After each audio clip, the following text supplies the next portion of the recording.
Kita rasakan bahawa ujian yang Allah bagi kepada kita ini sangat dahsyat. Memang kita laluinya, kita rasa memang cukup dahsyat.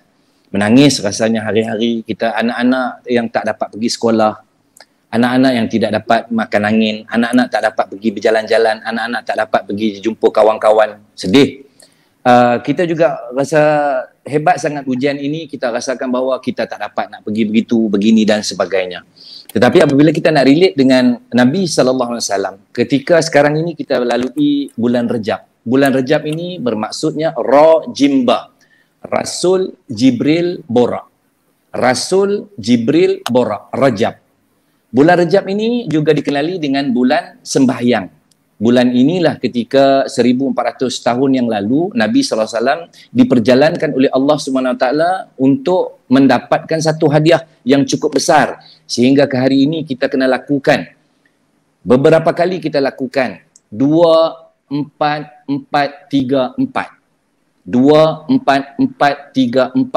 Dan benda yang kita dapat ini sememangnya kalau siapa tak buat, maka ia meruntuhkan agama. Benda yang saya maksudkan ialah solat.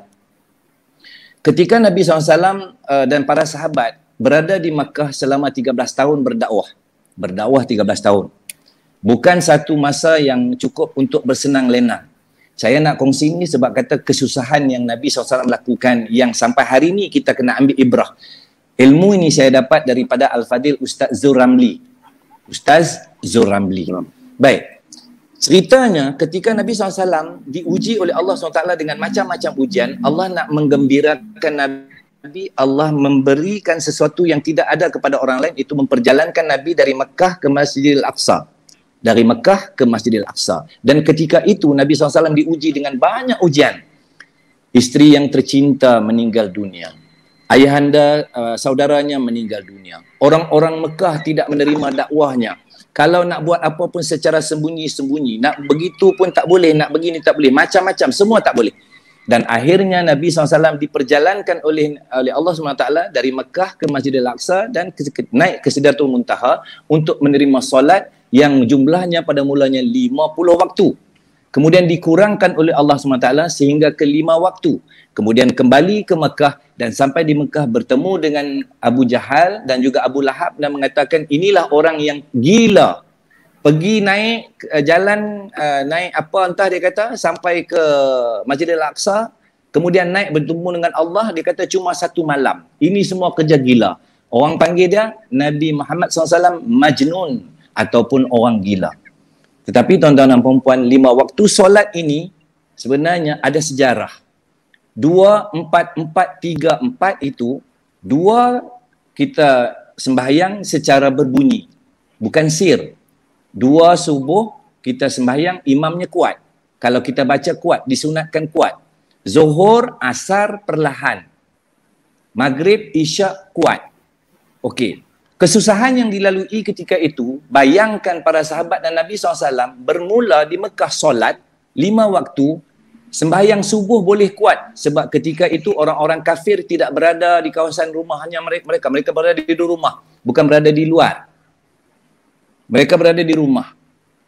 Subuh boleh baca kuat. Zuhur, asar ketika itu orang kafir tengah lalu lalang dekat kawasan rumah mereka. Sembahyang secara perlahan. Tak boleh kuat-kuat. Sebab apa? Ketika itu sesiapa saja yang mengaku dia Islam, maka dipenggal lehernya.